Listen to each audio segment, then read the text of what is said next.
Good morning. I'm Tomer Peterson, Program Director at Grantmakers in the Arts, and I'm pitch hitting for Claudine Brown to introduce the first part of the program this morning. So this is her speech. Were she here, this is what she would have said to y'all. The arts have a power to speak to us in ways we do not expect and with insights not available in other forms. I'm pleased to have the opportunity to introduce 4 short plays, 4 big ideas, as an original work of theater commissioned for this conference by Grantmakers in the Arts. We applaud Ralph Smith and the conference committee for their courage and vision in putting the arts literally here on center stage at this conference.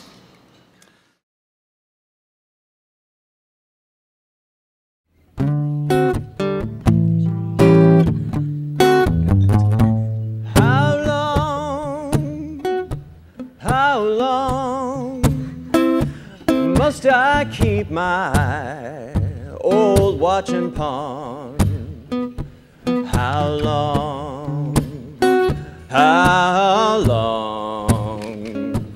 baby, how long? You spent the money, everything I made. I'm so broke, a dollar bill looks as big as window shade. And how long,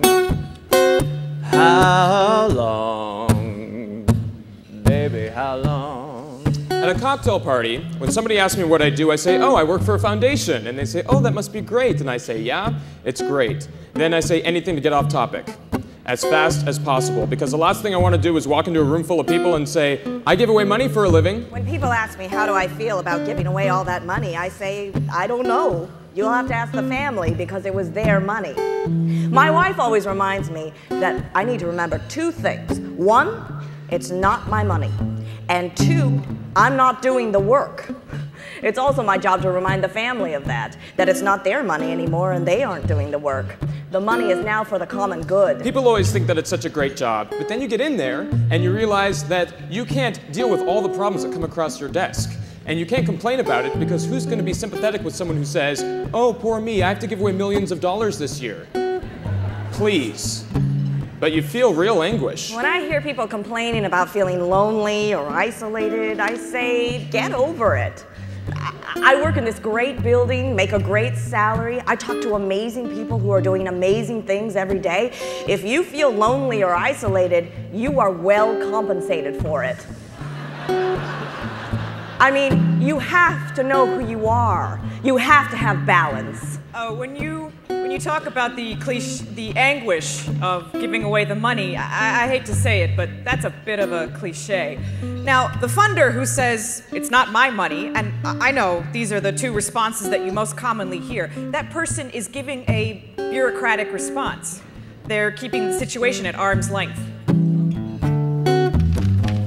Now, if I ever have money again, I'm gonna squeeze that dollar bill till I make that eagle grin. And how long,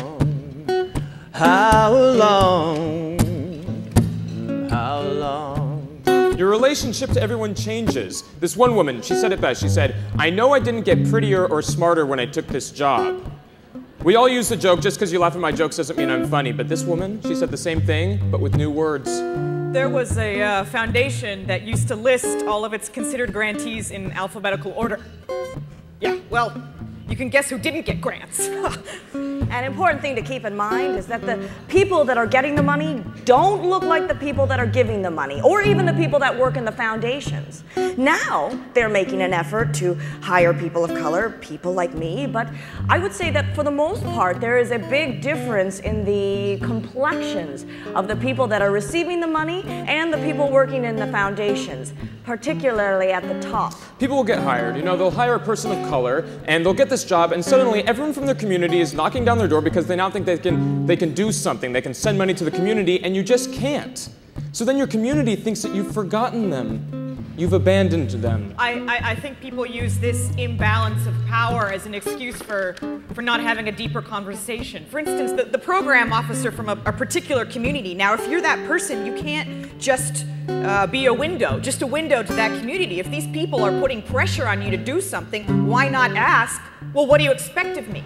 then when you get your answer, you can say, okay, let me show you our guidelines. Really, there's nothing you can do, because lots of times, you won't have anything to do with the people that are actually making the decision. There might be an issue that I'm really passionate about, but I can't even make a case for it because I'm not in the room when the decision is made. So when I disagree with the decision, I go home and I get to decide. Do I keep my job, or do I just suck it up? I feel disgusting, I feel so bad, thinking about the good times that I once had. And how long,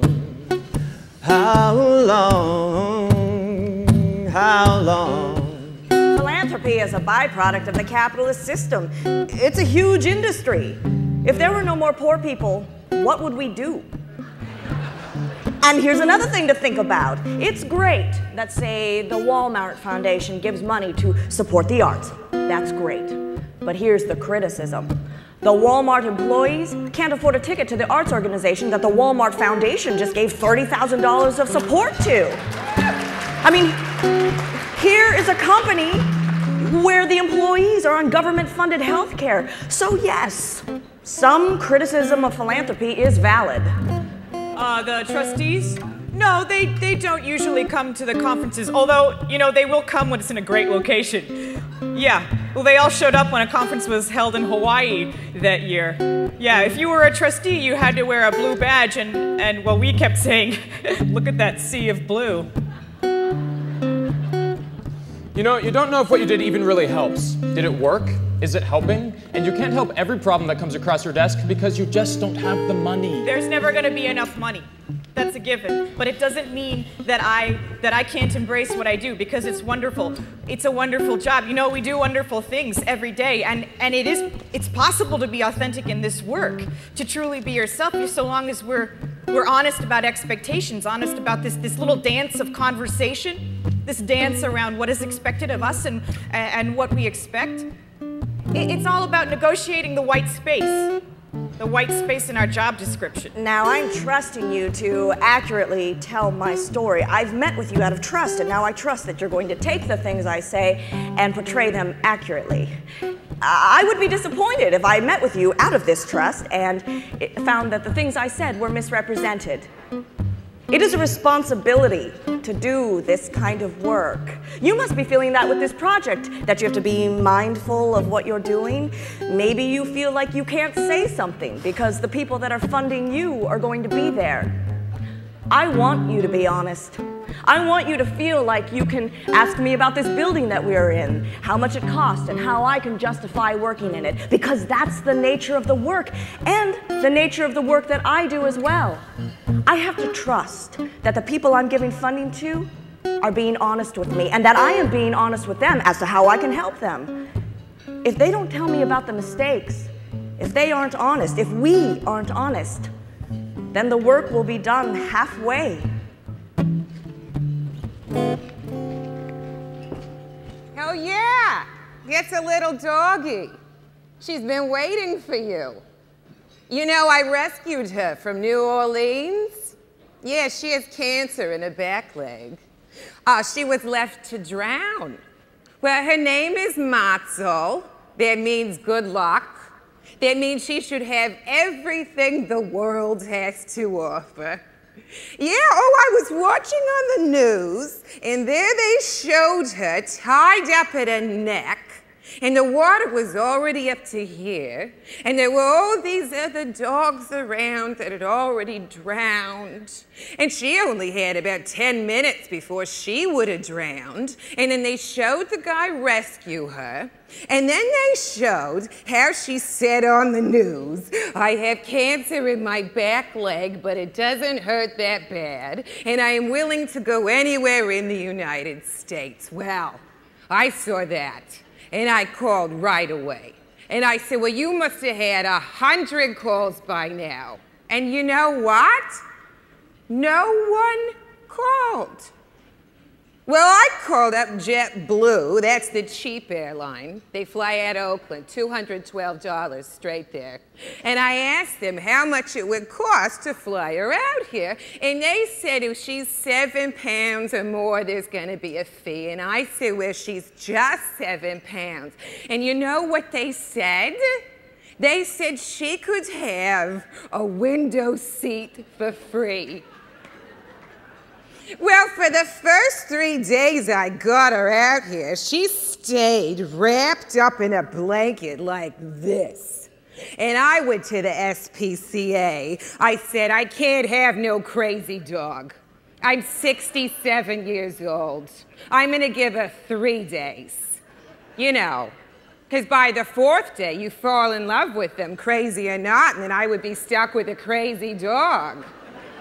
So I said, I'm going to give her 3 days. Well, on the 3rd day, I went down to the corner store, Tiffany's.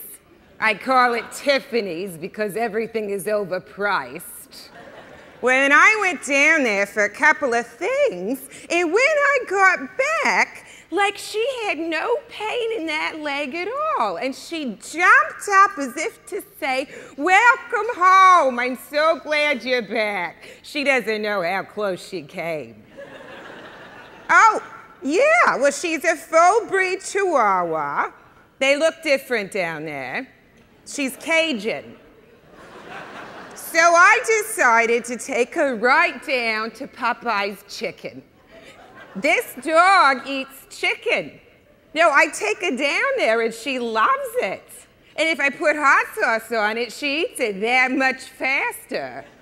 No, oh, and she doesn't like to sit in a chair. She gets right up on the table and eats. And people laugh, but they love her in there. Oh, no, they don't let other dogs in there.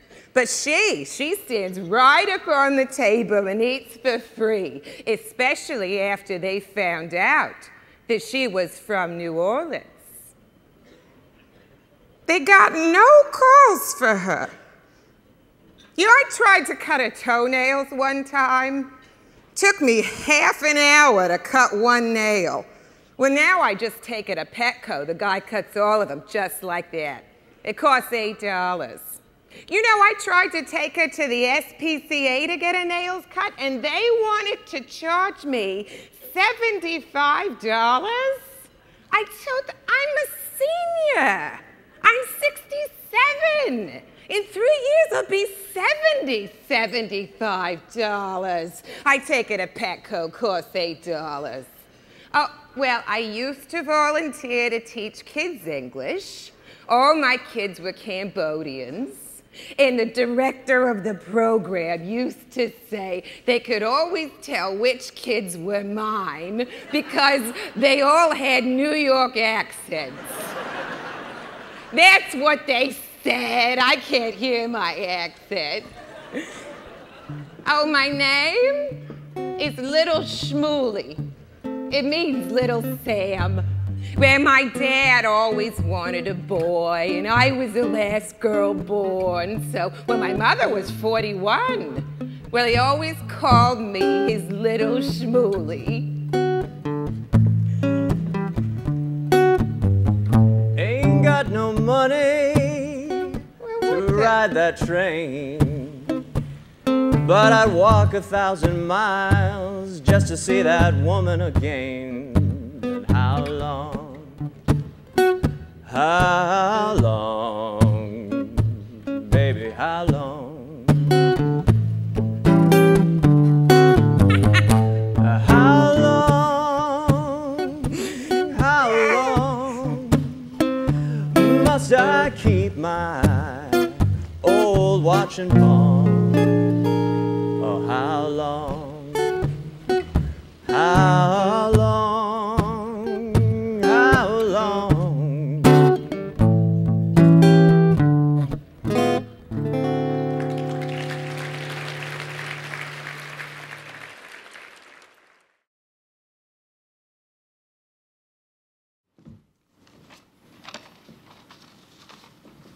Well, good afternoon. 4 short plays, 4 big ideas. is an original work of theater commissioned by Grantmakers in the Arts for the 58th Council on Foundations Annual Conference. Those of you who were with us this morning at the plenary session saw part one of this incredible and unique work of art. Not only do the arts provide us with other ways to understand and respond to the themes of this conference, but they can also be part of the solution.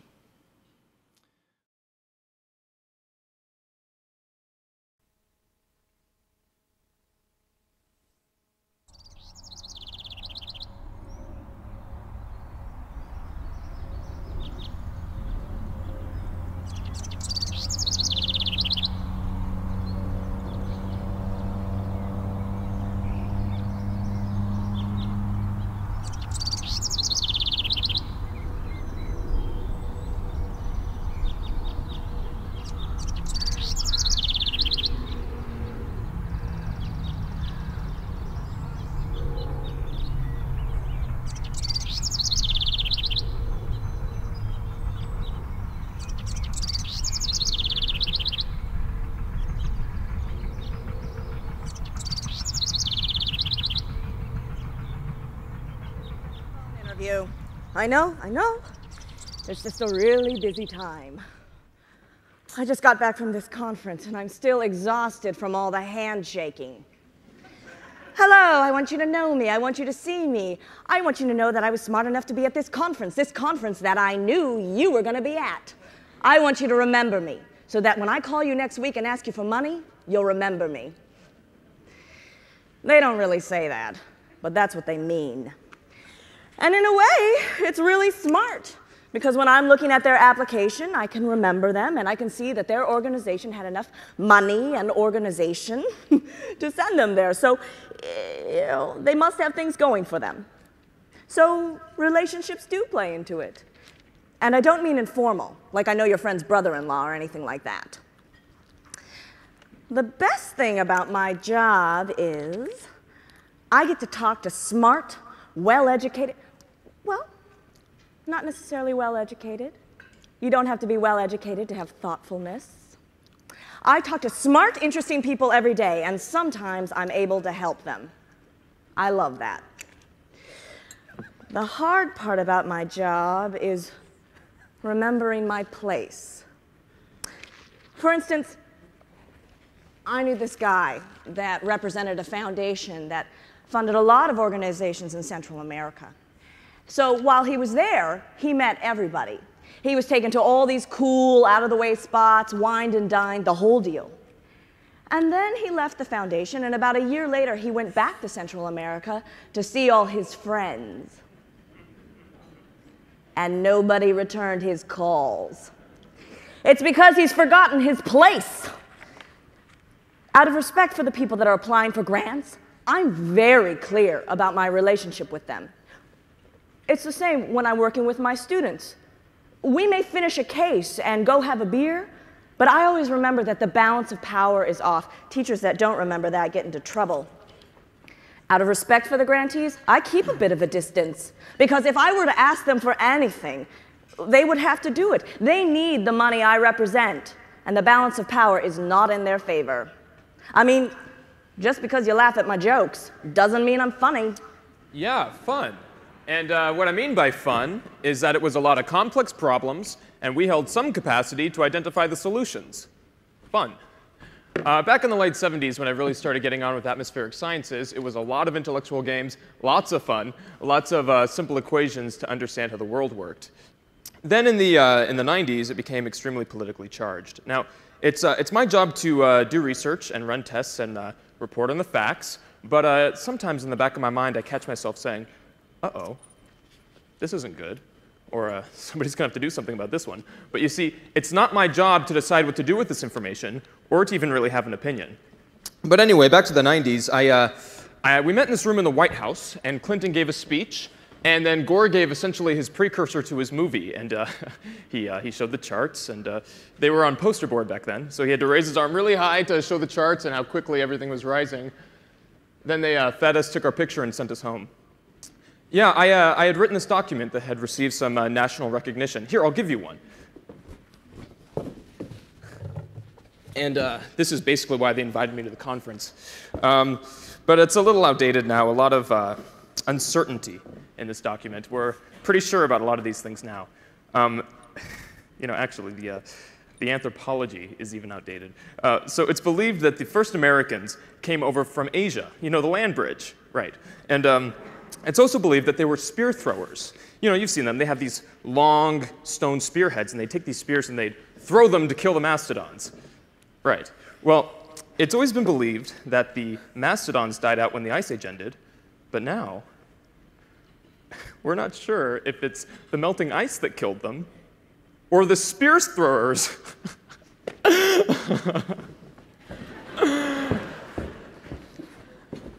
Yeah.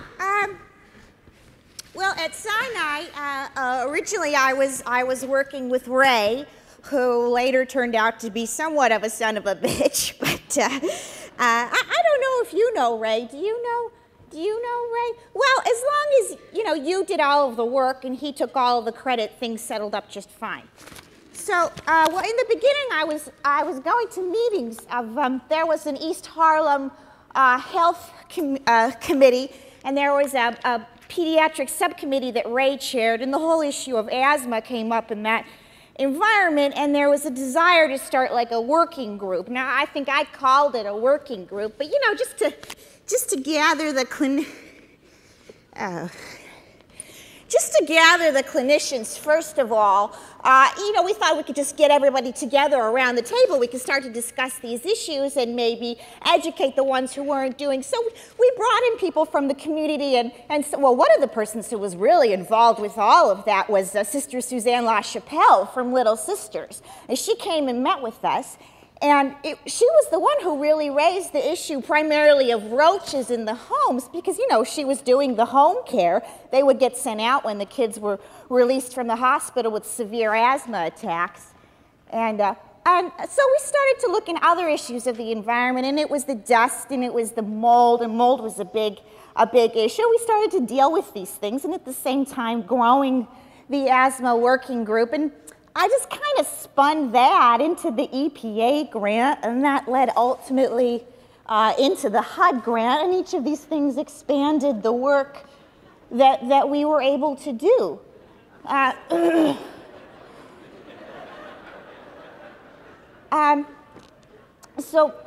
yeah. Yeah, they are. They're poor, and there's an awful lot of emotional stuff and an awful lot of psychosocial stuff, which you recognize kind of early on that you just could. And again, in large part, I have to give credit to Little Sisters because they were the ones who were in the homes, and they would come back with these stories, And I used to say, you just can't solve these other problems until we solve the problem of poverty, because everything just kind of leads to that. Yeah, I was sorry to leave, because I had worked really hard to get to that point where I had that grant, and I would love to have stayed and seen it through. It just seemed like leaving research and taking this job was an opportunity I couldn't pass up, primarily because it was hard money, and I just needed to know I had an income and not, wonder whether my grant would get funded the next year. And I think if I were younger, I would have stuck it out. And honestly, I was surprised that I was even offered this job at all. In fact, I wanted to ask them, don't you know how old I am? But of course, now they did know because I put my age on my application. But yeah, so I do feel that we made progress, but yeah, it was like chipping away at a boulder.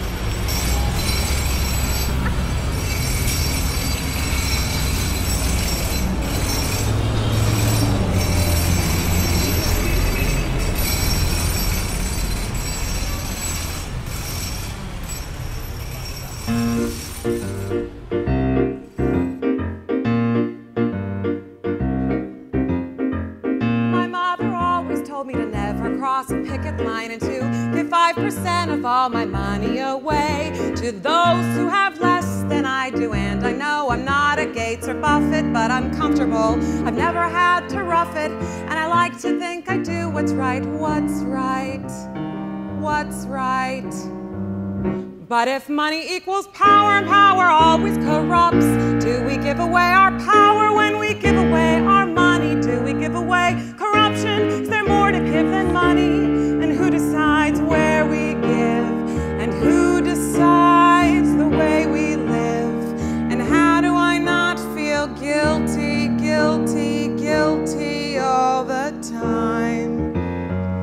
My mother ran a small foundation that gave money to kids, which seems to be pretty good when you think about it. But I wrote my thesis back in college on philanthropy and how it's not to help but to maintain the power structure. So I'm clearly a bit confused and clearly a bit unsure about what is right to do. What's right to do? Someone tell me what to do. And I know I work in the arts, and sometimes that feels like it's not the most useful place to deal with things. Is it? Is it?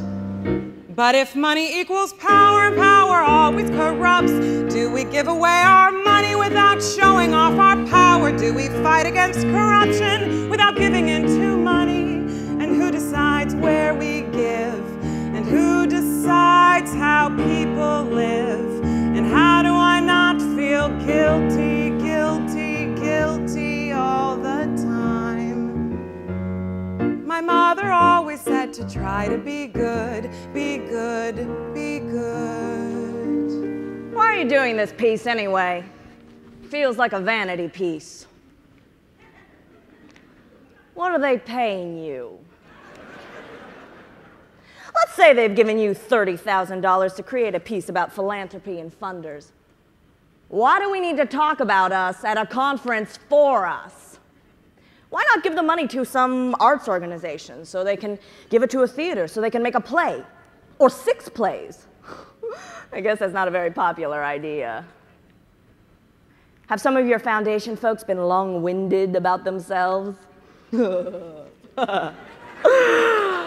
Oh, maybe I haven't been in the business long enough. Maybe if you interview me later, I'll be a pompous ass. A navel gazer.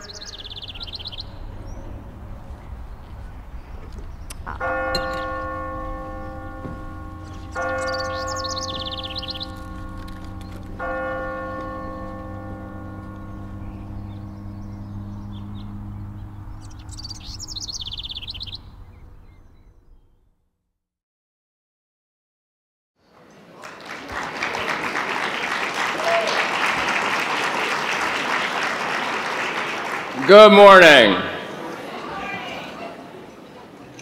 Anyone get bored yesterday? Now, some of you may question, what do the performing arts have to do with a conference on philanthropy?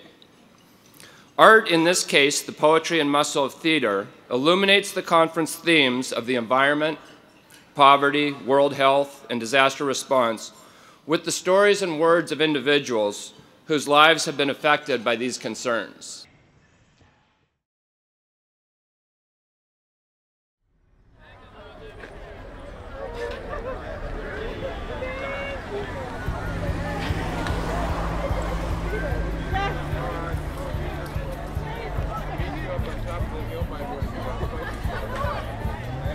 We don't like them when they know it.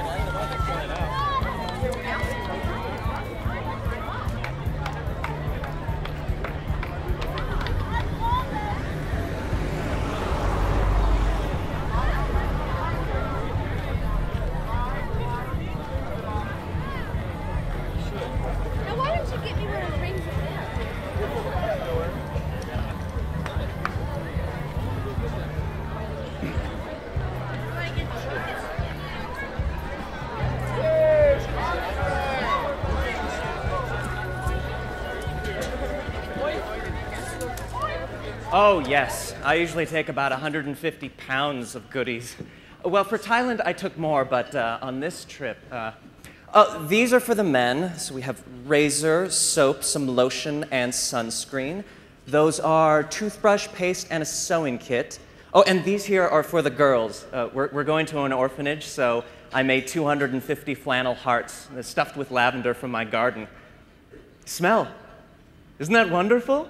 Yeah, the lavender comes from my backyard. Oh, and cryoderm. I always take a few boxes of these. When you can freeze off someone's warts, it makes a big difference. I have a FMM t-shirt you can use in the show. Oh, but it's so big, I'm sure the actress playing me will swim in it. Make sure her hair is nice and sweaty and that she has one of those scrunchies in her hair. I'll give you one. That will be my donation to the project. Let me get the photos. Oh, I don't know. Some of them are pretty rough. Are you sure you want to see them? Okay.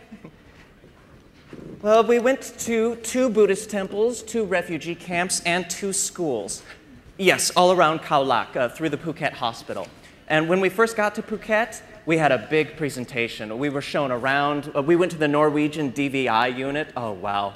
That place is incredible. They have these body parts in freezers waiting to be identified. It was really an incredible system. Oh, yes, they used DNA and dental records. It was really something. Oh, no, they only wanted to identify Norwegians. Well, sometimes, you know, you see one of them across the room and you say, oh, please don't let them come to me. Well, because sometimes it's just too much. And there's nothing you can do. You really can't do anything. I mean, you can rehydrate them. You can give them juice and as many vitamins as you are able to bring with you, but I'm very judicial about medication. I live by first, do no harm. And if a person is diabetic or has high blood pressure, you can't give them medication because then you leave and there's no way they can afford to continue taking the medication. I mean, how do you talk about getting exercise to a laborer or talk to them about nutrition? These people have nothing. So you give them ibuprofen, you know, you feed them, you give them rehydration packets. You do what you can, but most often you just listen. I'm the kind of person that has to be moving forward. I have to be busy, I have to be useful, or I'm like, what am I doing? Like last week I was reading a novel, and I'm the kind of person that never reads fiction. And I finished the novel and I was like, why am I reading this drivel? So I always knew I wanted to have some kind of volunteer experience, and I knew I wanted to work in Africa, so I just Googled volunteer and Africa, and cross-cultural solutions was the first thing that popped up. And I looked at their program online, and it looked really great because you get to choose where you want to go and the amount of time you want to go, and they really focus on giving you a cultural experience with local people in your area of interest. So I sent them an email saying I was interested, and they called me, but there was a program fee. And I was like, what? I'm gonna volunteer my time and pay you thousands of dollars to do it? But then I was like, I decided I wanted to volunteer, and that was the program I liked. And when I got there, I realized where every penny of my money went. We lived in a house that was kind of like a dorm that had running water and toilets, and we were fed 3 meals a day, more than anybody else in the area was eating. I mean, I actually gained weight in Africa. And there was an electric fence around the house, and we were taken to our placements by drivers. So basically, I was paying for my safety. And I wasn't even in Chad or Darfur. And in a way, it was the perfect first time away from home volunteer thing for me to do. I mean, here I am, this 23-year-old privileged white kid from the United States, and I want to do something, but I'm not ready to live in a tent. And you can't feel bad, even if even if everyone around you has nothing, because you're trying to do something for them, and that thing has to be sustainable and organized. I was there to be part of something authentic. I wanted to experience it and take it back to the United States and marry it with my studies so that eventually I could create a sustainable source of help for these people. For instance, the UN has all these schools built all over Tanzania, and they're empty. Just foundations, no windows, no nothing. And the reason they're empty is because they had the money to build the schools, but there was no sustainable plan to get teachers in the schools. No sustainable plan. I want to contribute something that is lasting. Right now, I'm interning for an organization called Tribal Link, and basically what we do is Amy, I'm sorry, can we stop a sec? I'm having trouble with this section because I don't like her. Oh, totally. I actually hate her. I mean, I hate her, then I like her for a second. but then I hate her. I just hate her. You know what I mean? I like her, Amy. She's great. Yeah, doing a lot of good work. There's a lot of kids like her all over Africa. Yeah, doing disaster tourism. She's resume building, so she can go to grad school if she wants, and then she can join some organization like the UN and rise right to the top on the backs of the people she's helping. She's pimping them. She's a pimp. Oh my God. She's gonna rise to the tops on the backs of her hoes. What about somebody who actually wants to make a difference but doesn't have the resources? But you're doing a really great job with her. I mean, it's a great character. Yeah.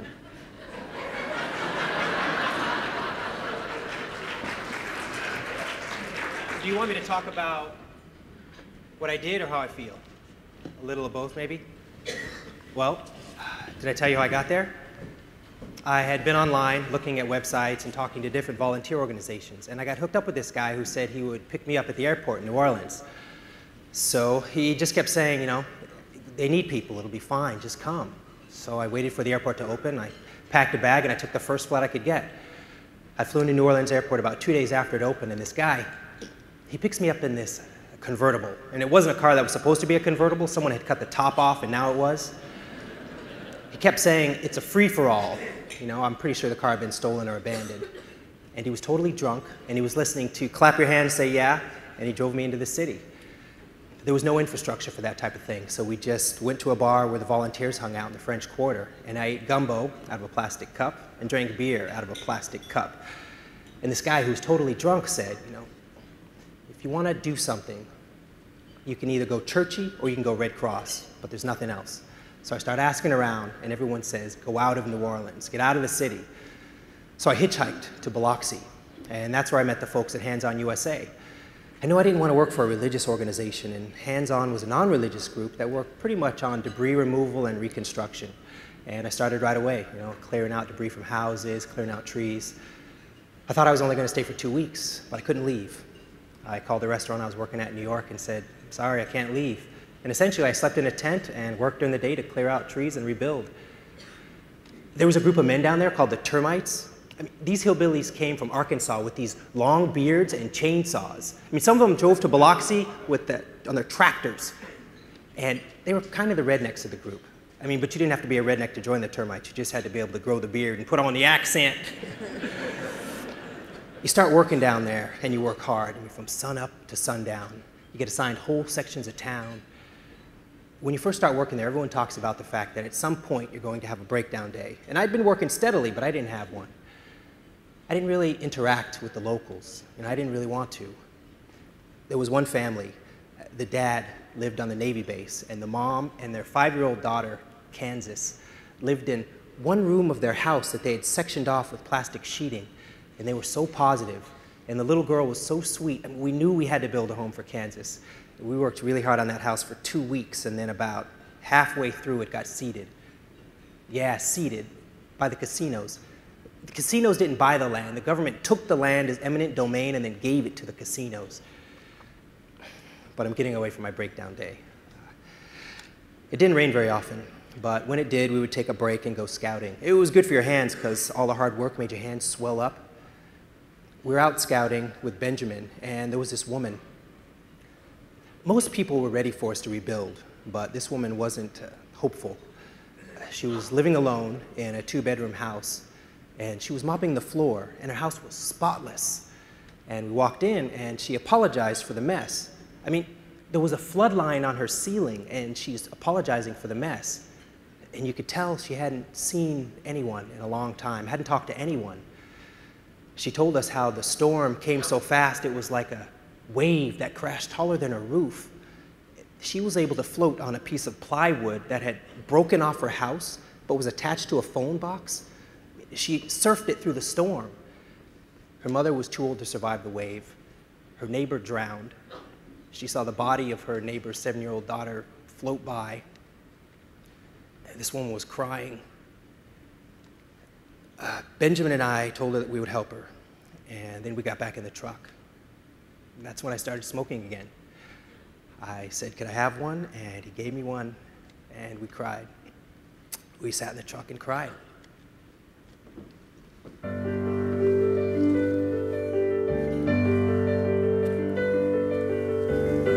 a program officer.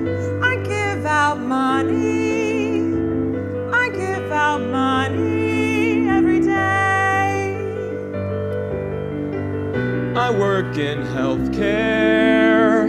It's a disaster. I cannot lobby, that's the law. I cannot lobby, that's the law.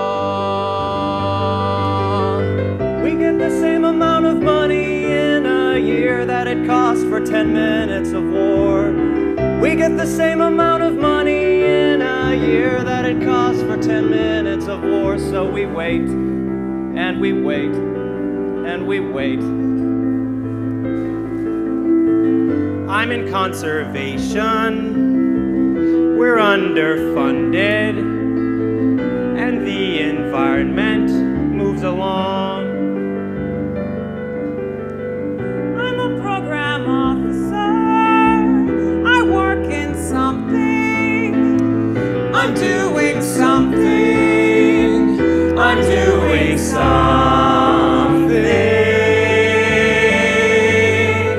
Sometimes I don't know if what I'm doing even helps.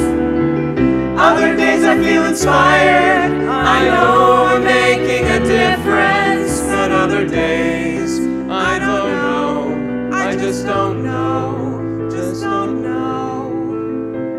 Put my head down and just keep working.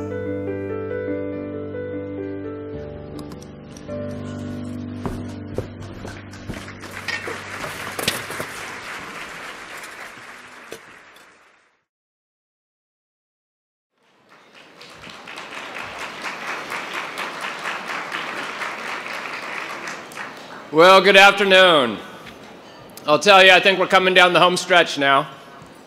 Some would agree that seeing a play at a conference might be a bit unusual, but our focus here tends to be on problems and solutions, and the play as a work of art can take us to another place. It can take us to a place where we can imagine a future beyond the problems and solutions, a place where we can envision a world different from what we now see. With this being the concluding part 4 of the 4 short plays, 4 Big Ideas, on behalf of all of us in the audience, I'd like to take just about 30 to 45 seconds and recognize the incredible dedication of the cast and crew that's poured their hearts and souls into these productions.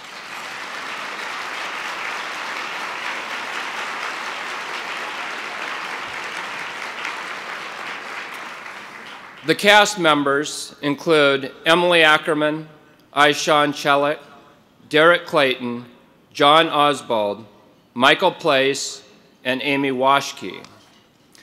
And the crew, director KJ Sanchez, composer Michael Friedman, set and costume designer Jennifer Zile, lighting designer Robert Aguilar, sounds designer Matt Starrett, video designer Elby Morse, stage manager Dan Cohen, and producer Tomer Peterson.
Pack a bag.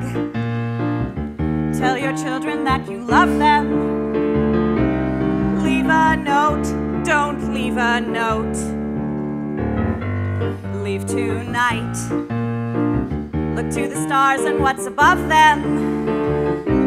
Take the road. Don't take the the road. No time to grieve, it's not like some cheap or uptight story. Famine, disease, civil unease, flooding and storm, weather abnormal, and bird flu, even bird flu, it's gonna come for you.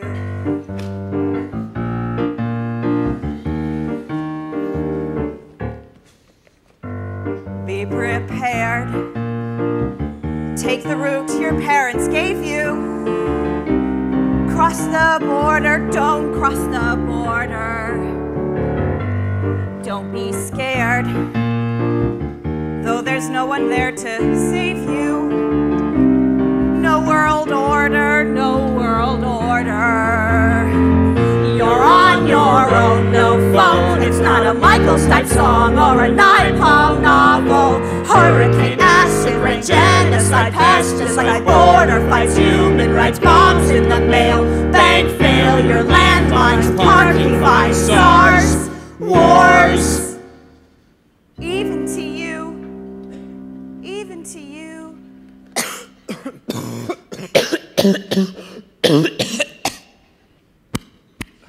It's gonna come for you.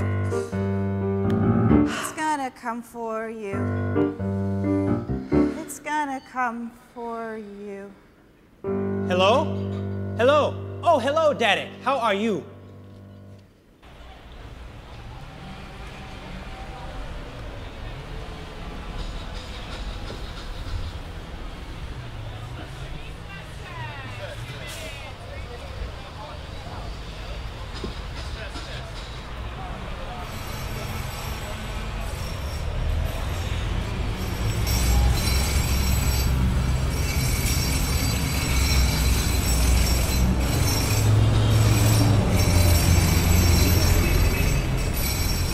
I am so glad to talk with you. I am very excited to talk about these issues. Yeah, come on in. Well, I'm not really sure how this interview is supposed to work. You want me to just talk? Well, I've never been interviewed for a play before. I'm not sure I'll give very good answers, but okay.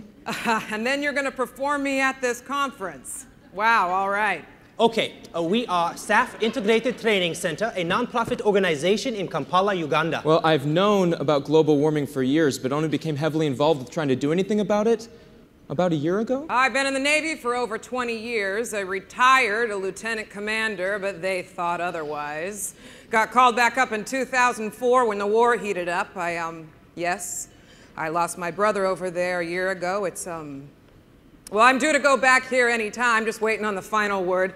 Yes, I have been working at the Pentagon, and I know it sounds funny, but in the intelligence department.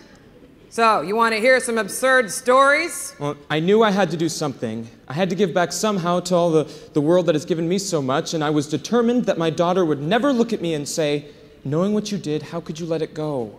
How could you do nothing? So, I started Beat the Heat. There are 3 groups that we work with. First are AIDS orphans, or children with HIV. Then children with physical disabilities. A lot of children have physical disabilities because of landmines and other violence. And the 3rd group are children coming from the very poor families. 450 children overall. And Eileen was just commenting on how much the group has grown since those days of just 3 of us in a room.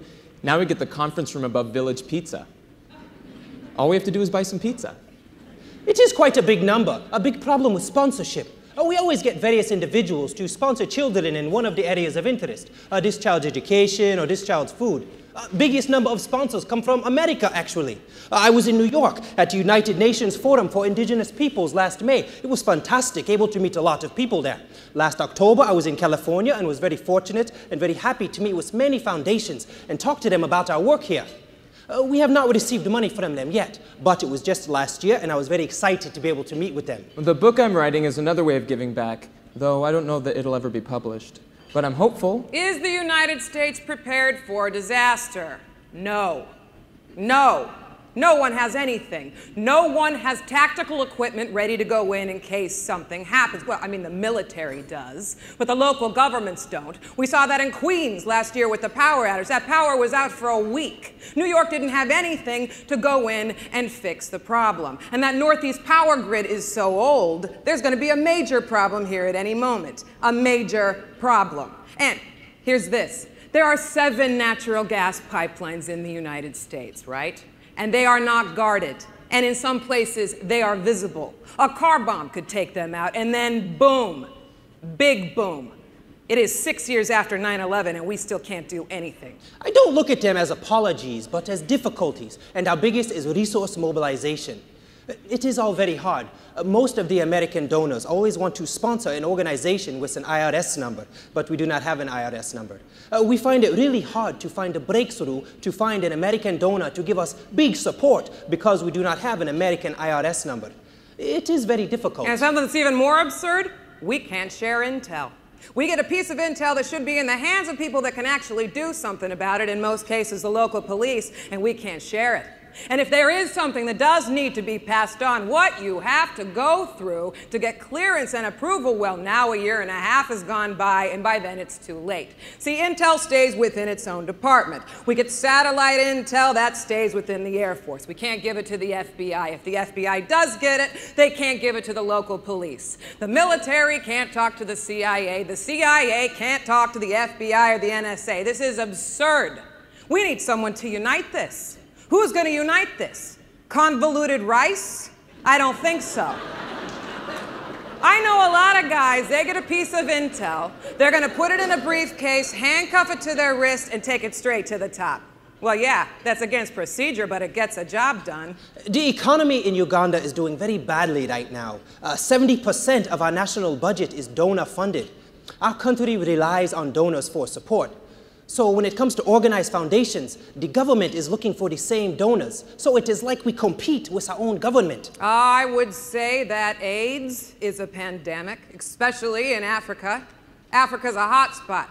Another thing that's happening over there is Islam's taken over. Islam and AIDS don't mix. We don't suffer this in the south of the country, but in the north part, there has been civil war for the past 20 years. We hope and pray that in this next year, the rebels will take control of the government and they can make stability and peace. We've just created a new African office to monitor the region and gather intel. It's new. But from what I'm hearing, the conflict that's going to happen over there is going to make the Middle East look like a turkey shoot. Oh, we really need to get going. Other groups around the country have been planning for months. The day is more symbolic, more of a rallying of forces, but hopefully there'll be some impact too. The through line is a call to Congress to cut carbon emissions by 80% by 2050. Well, following Al Gore's testimony to Congress on Wednesday, where he called for a 90% cut, that's what we're going to put on our posters. As one of the group that hasn't made posters yet, the other groups made posters, they all say 80%. Al Gore said 90. That disease should have been contained in the 80s. And now, we got a lot of people that have nothing to lose. Really. Nothing to lose. I just wrote a speech for Beat the Heat. It starts, "You're probably all wondering why I'm wearing a teaspoon." I am working right now with a group of women that are HIV positive, and they need antiretroviral drugs to preserve their lives for 10 or 5 years. And with HIV usually comes malaria, tuberculosis, and many other diseases that affect many, many people. Antiretroviral drugs cost $6. I told you that families here are losing $1 a day. So it is very expensive. It reminds me of something that Pete Seeger said. Right now, our biggest challenge where we are is that we don't have a health center yet. We are teaching and feeding and housing, but we cannot give them health care. We need a permanent health employee. We need a permanent trained doctor. We need a doctor who meets professionalism, 100% indeed. He said, "I think there's a 50-50 chance." And people say, "Geez, is that all?" And I say, "No, it's good. Imagine a big seesaw. On one end, imagine a basket full of rocks, and on the other end, up in the air, a basket half full of sand. We're trying to fill it using teaspoons." People laugh at us, but we're getting more and more people with teaspoons all the time, and one of these days, that basket of sand will fill right up, and that whole seesaw will tip the opposite way, and people will say, "Gee, how did it happen so suddenly?" In other words, you might be the grain of sand that tips the whole world in the right direction. If it were up to me, we would all march into this battle under the sign of the teaspoon. Well, now, when I divorced my wife, and that's a whole other story, well, I started seeing this woman, and she said, you know, that she wouldn't sleep with me until I got tested. She was like, "No, you're in the military," you know, whatever that means. Maybe she thinks we all sleep with hookers in Thailand or something, I don't know. So anyway, I get tested, and I bring her my medical reports, and well, she jumped my bones right there. I am so grateful for the opportunity to speak to you for the children of Uganda, for us as an organization by getting to know more people. I feel if you don't make a hand reach yourself, there will be no hand reach for you.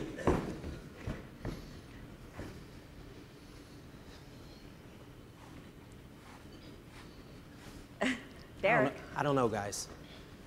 I don't know. I feel really weird using this interview. I feel weird putting Bernard in this play. Well, it's this tricky thing, right? Because I'm genuinely interested in what he has to say. You know, I want to know about him. But you can hear in his voice that he thinks, that he hopes this will lead to something. You know, I don't want him to think that this is going to lead to something. I don't want to lead him on like that, so what am I supposed to do? Well, we should put that in. We should interview you and put that in the play. That's exactly the deal. Yeah, like if you want to talk to someone, but you don't want to give them hope, but then if you don't talk to them, they're going to think you don't care. Do I talk to this person? Do I introduce myself, or do I not talk to them? I don't want to give them false hope, but I don't want to ignore them, but can I really help them? I want to help them, but I can't help everyone, and maybe I only want to help certain. My bad. You know, and we do this work because we want to help people and save the world. But you're immediately humbled when you see how little you can actually help. You know, people think you're powerful, but really you feel powerless. Well, I mean, that's why people are coming to this conference. Yeah, they say it's to talk about poverty. Well, that's how they justify it to themselves and their organization. It's just a pretext. They want to talk to other people that understand. That's why 2,000 people come to a thing like this. You're on your own, no phone. It's not a Michael Stipe song or a Naipaul novel. Hurricane, acid rain, genocide, pesticide, border fights, human rights, bombs in the mail, bank failure, landmines, parking fines, SARS, wars. Even to you, it's gonna come for you. It's gonna come for you. It's gonna come for you.